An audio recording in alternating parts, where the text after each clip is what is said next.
दोस्तों, जब मार्केट अपर ट्रेंड में चल रहा होता है और प्राइस नीचे गिरे तब हर एक ट्रेडर को कंफ्यूजन रहती है कि यह रिट्रेसमेंट है या फिर रिवर्सल। इस कंफ्यूजन को दूर करने के लिए हम फिबोनाची रिट्रेसमेंट का यूज करेंगे। यह एक पावरफुल ट्रेडिंग टूल है जिसकी हेल्प से आप इजीली पुल बैक या रिट्रेसमेंट को आइडेंटिफाई कर सकते हैं। इस वीडियो में हम सीखेंगे कि फिबोनाची क्या है, इसका यूज कैसे करते हैं और तो और फिबोनाची रिट्रेसमेंट में कौन से ऐसे लेवल्स हैं जो हमारे काम के हैं। इंपॉर्टेंट सपोर्ट और रेजिस्टेंस के साथ फिबोनाची को यूज करके कैसे ट्रेडिंग एक्यूरेसी इंक्रीज कर सकते हैं, और मैं आपको मेरी पर्सनल स्ट्रेटजी आपसे शेयर करूंगा जिनको मैं खुद भी यूज करता हूं। और लास्ट में कुछ ऐसी मिस्टेक्स देखेंगे जिसको अगर आप करते हो फिबोनाची को यूज करते समय तो यह टूल आपको बिल्कुल भी रिजल्ट नहीं देगा। इसको यूज करने के लिए ट्रेडिंग व्यू में ड्राइंग के ऑप्शन में क्लिक करें, वहां से फिबोनाची रिट्रेसमेंट के ऑप्शन को सेलेक्ट करना है। फिर आपके ग्राफ में फिबोनाची टूल कुछ इस तरह से प्लॉट हो जाएगा, लेकिन अभी यह दिखने में बहुत ही ज्यादा कॉम्प्लिकेटेड लगता है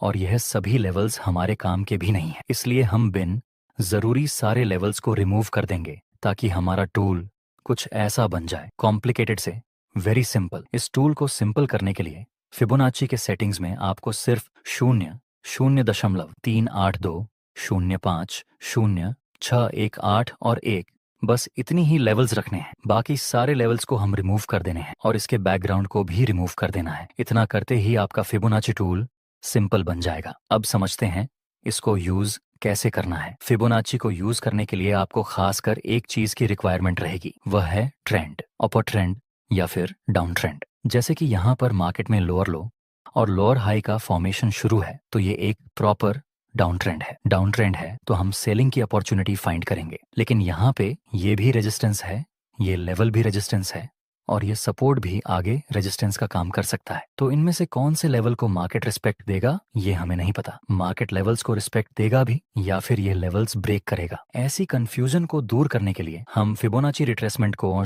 ड्रॉ करने जा रहे हैं। इसको ड्रॉ करने के लिए आपको दो स्विंग की जरूरत पड़ेगी। पहला जहां से प्राइस ने नीचे गिरना शुरू किया वो, और दूसरा जहां से प्राइस ने ऊपर की तरफ मूवमेंट दिया वो डाउन ट्रेंड है। इसलिए हम फिबोनाची को ऊपर से ड्रॉ करना शुरू करेंगे और नीचे स्विंग तक लेकर जाएंगे। अब हमारे सामने फिबोनाची के इंपॉर्टेंट लेवल्स रेडी हैं। दोस्तों याद रखना, डाउन ट्रेंड में हमेशा फिबोनाची को ऊपर की तरफ से ड्रॉ करने की शुरुआत करनी है और नीचे तक लेकर आना है। अब यहाँ पर 0.382 0.5 0.618 के लेवल्स हैं। अगर प्राइस ये किसी लेवल के पास कोई बेरिश कैंडल का सिग्नल देगा तब हम सेल साइड में एंट्री करेंगे, और अगर प्राइस इस 0.618 के लेवल को ऊपर की तरफ ब्रेक करेगा तब हम सेल में एंट्री नहीं कर सकते। प्राइस यह तीन इंपॉर्टेंट लेवल्स तक रिट्रेसमेंट कर सकती है या फिर यह तीन लेवल्स तक हमें पुल बैक देखने को मिल सकता है। नेक्स्ट हम देखें तो प्राइस इस 0.618 के लेवल तक पहुंच जाती है, लेकिन अभी हम ट्रेड लेने की जल्दबाजी नहीं कर सकते। हम वेट करेंगे कि हमें कोई बेरिश कैंडल का सिग्नल मिले। नेक्स्ट हमें फिबोनाची के 0.618 लेवल के पास बेयरिश और कंफर्मेशन का सिग्नल मिला और यहाँ पर ये ट्रेंड लाइन भी है जो कि रेजिस्टेंस का काम करेगी। अब हम सेल में एंट्री कर सकते हैं। स्टॉप लॉस इस कैंडल के हाई से थोड़ा सा ऊपर रखेंगे और प्रॉफिट टारगेट के लिए हम ये नजदीकी सपोर्ट का यूज करेंगे। नेक्स्ट हम देखें तो हमारा प्रॉफिट टारगेट कुछ ही समय में हिट हो गया। प्रॉफिट टारगेट हिट हुआ, लेकिन फिर भी कुछ लोगों को यहाँ सेटिस्फैक्शन नहीं होगा। लालची ट्रेडर्स सोचेंगे कि मैंने प्रॉफिट टारगेट तो यहाँ पर रखा था लेकिन मार्केट तो बहुत ज्यादा नीचे गिरा था, तो दूसरी बार मुझे प्रॉफिट टारगेट बड़ा रखना चाहिए था। लेकिन आपको ऐसा माइंडसेट नहीं रखना है। यहाँ हमारा रिस्क और रिवॉर्ड रेशो 1 से 2 के आसपास था, तो ये हमारे लिए अच्छी बात है। डाउन ट्रेंड है तो फिर से हमें सेल करने का मौका मिल जाएगा। नेक्स्ट हम देखें तो प्राइस फिर से धीरे धीरे ऊपर की तरफ मूव करने लगता है। यह पुल बैक कितना बड़ा हो सकता है और कौन से लेवल से प्राइस रिवर्स हो सकती है इसके बारे में हमें कुछ भी नहीं पता। इसीलिए हम फिबोनाची ड्रॉ कर देंगे। जहां से प्राइस ने गिरना स्टार्ट किया वहां से हम फिबोनाची को ड्रॉ करना शुरू करेंगे और जहां से प्राइस ने ऊपर की तरफ मूवमेंट देना शुरू किया वह स्विंग तक हम फिबोनाची को ड्रॉ करेंगे। अगर प्राइस 0.382 लेवल, 0.5 लेवल, 0.618 लेवल के आसपास कोई बेरिश कैंडल का सिग्नल देगा तो हम फिर से सेल में एंट्री कर सकते हैं। नेक्स्ट प्राइस फिर से फिबोनाची के 0.618 के लेवल तक आता है और shooting star plus confirmation candle की फॉर्मेशन मिल चुकी है। प्राइस एक्शन के अनुसार भी यहाँ ऑलरेडी एक ट्रेंड लाइन है जो कि आगे रेजिस्टेंस का काम करेगी। अब हम सेल में एंट्री कर सकते हैं। स्टॉप लॉस इस डोजी कैंडल के हाई से थोड़ा सा ऊपर रखेंगे और प्रॉफिट टारगेट के लिए हम इस सपोर्ट का यूज करेंगे। नेक्स्ट हम देखें तो कुछ ही समय में हमारा प्रॉफिट टारगेट कंप्लीट हो चुका है। यहाँ हमें 1 से 2 के आसपास का रिस्क रिवॉर्ड रेशो मिला था और इस ट्रेड में हमें 1 से 3 के आसपास का रिस्क रिवॉर्ड रेशो मिला। स्टॉक मार्केट में आपको बार बार अपॉर्चुनिटी मिलेगी, जरूरी है कि आप डिसिप्लिन और धैर्य के साथ काम करें। अब समझते हैं कि किसी अपर ट्रेंड में फिबोनाची को कैसे यूज करते हैं। यहाँ पर मार्केट हायर हाई और हायर लो की फॉर्मेशन बना रहा है, तो ये एक अपर ट्रेंड हुआ। आगे प्राइस में नीचे कितना पुल बैक हो सकता है ये चेक करने के लिए हम फिबोनाची का यूज करेंगे,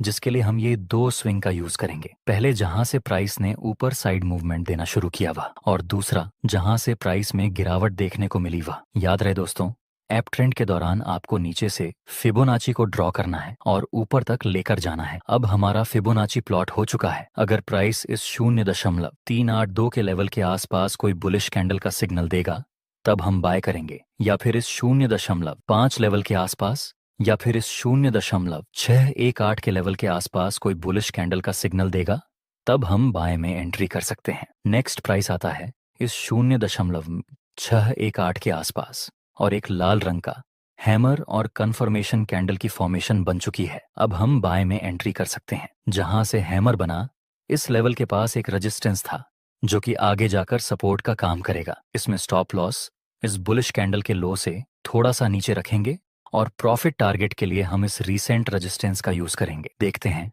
आगे क्या होता है। नेक्स्ट प्राइस में धीरे धीरे ऊपर की तरफ मोमेंटम दिया और हमारा प्रॉफिट टारगेट भी हिट हो गया। नेक्स्ट अभी अभी ये रेसिस्टेंस ब्रेक हो चुका है और प्राइस फिर से नीचे गिरने लगा। अगर हमें दूसरी बार भी ट्रेड में एंट्री करनी है तो हम फिर से फिबोनाची रिट्रेसमेंट का यूज करेंगे। जहां से प्राइस ने ऊपर साइड मोमेंटम दिया था वह लेवल, और जहां से प्राइस में गिरावट देखने को मिली वह लेवल के साथ हम नीचे से ड्रॉ करना शुरू करेंगे और आखिरी स्विंग तक लेकर जाएंगे। अगर प्राइस यह तीनों लेवल में से किसी एक के पास आकर कोई बुलिश कैंडल और कंफर्मेशन कैंडल का सिग्नल देगा तब हम बाय में एंट्री करने का प्लान बनाएंगे। अभी के लिए तो हम सिर्फ वेट ही करेंगे। अपने सेटअप का नेक्स्ट प्राइस आता है इस 0.618 के लेवल के पास और बाद में एक डोजी प्लस कंफर्मेशन कैंडल की फॉर्मेशन बनता है। अब हम बाय में एंट्री कर सकते हैं। इसमें भी हम स्टॉप लॉस रखेंगे इस डोजी के लो से थोड़ा नीचे और प्रॉफिट टारगेट के लिए हम इस रीसेंट रेसिस्टेंस का यूज करेंगे। नेक्स्ट प्राइस बहुत ही धीरे धीरे ऊपर जा रहा है, लेकिन अंत में हमारा प्रॉफिट टारगेट कंप्लीट हो चुका है। दोस्तों, अब मैं आपको एक नॉर्मल क्वेश्चन पूछता हूँ। अभी ये है तो अपर ट्रेंड और उसमें प्राइस ने इस रेसिस्टेंस को भी ऊपर की तरफ ब्रेक कर दिया और ऑलरेडी हमें 2 ट्रेड में प्रॉफिट हो चुका है। तो क्वेश्चन ये है कि अगर तीसरी बार भी प्राइस पुल बैक लेने आए, वह भी किसी फिबोनाची के इंपॉर्टेंट लेवल के पास, तो क्या हमें तीसरी बार भी ट्रेड लेना चाहिए बाय में? नहीं, अगर तीसरी बार भी सब कुछ सही होने के बाद भी बाय का कोई सिग्नल मिले तब भी हम बाय में एंट्री नहीं करेंगे, क्योंकि यहाँ देखिए प्राइस को नीचे आने में सिर्फ कुछ ही टाइम लगता है लेकिन ऊपर जाने में बहुत ही ज्यादा टाइम लग रहा है। मतलब अभी यहाँ डिमांड ज्यादा है नहीं। तो अब ये ट्रेंड रिवर्स हो जाए, अगर ट्रेंड रिवर्स ना भी हो तब भी कोई प्रॉब्लम नहीं, क्योंकि ऑलरेडी हमें यहाँ 2 ट्रेड में प्रॉफिट हो चुका है। अब मेरी पर्सनल स्ट्रेटजी आपसे शेयर करता हूँ जिसको मैं खुद भी कई अरसों से यूज कर रहा हूँ। इस स्ट्रेटजी में हम प्राइस एक्शन का यूज करेंगे, साथ में फिबोनाची का यूज करेंगे और मूविंग एवरेज का भी यूज करेंगे। यहाँ पर आप देख सकते हैं मार्केट अभी लोअर लो और लोअर हाई की फॉर्मेशन में नीचे आ रहा है। ऊपर से मूविंग एवरेज का भी रेसिस्टेंस मिल रहा है। यहाँ 2 बार प्राइस इस मूविंग एवरेज से नीचे गिरा है, तो आगे भी संभावना रहेगी कि प्राइस फिर से एक बार मूविंग एवरेज का रेसिस्टेंस लेकर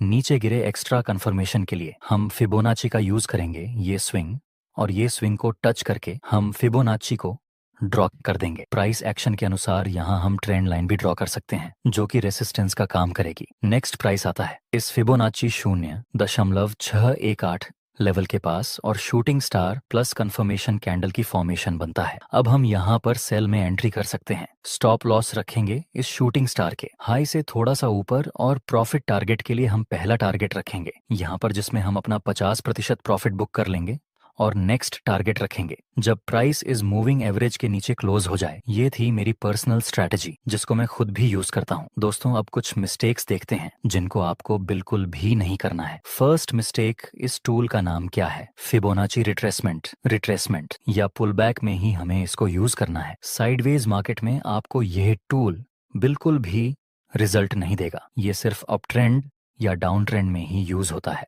दूसरी मिस्टेक, कुछ लोग ट्रेंडिंग मार्केट में तो इसको यूज करते हैं, लेकिन जैसे ही प्राइस फिबोनाची के इंपॉर्टेंट लेवल तक आए तो लोग तुरंत ही ट्रेड में एंट्री ले लेते हैं। तीसरी और आखिरी मिस्टेक है सिर्फ और सिर्फ फिबोनाची के ऊपर डिपेंड रहना। आपको प्राइस एक्शन के साथ ही इस टूल को यूज करना है। अब कुछ लोगों का क्वेश्चन रहेगा कि हमें इस टूल को किस टाइम फ्रेम में यूज करना है। दोस्तों, फिबोनाची रिट्रेसमेंट को आप हर एक टाइम फ्रेम में यूज कर सकते हैं, पर शर्त है कि बस मार्केट ट्रेंडिंग होना चाहिए।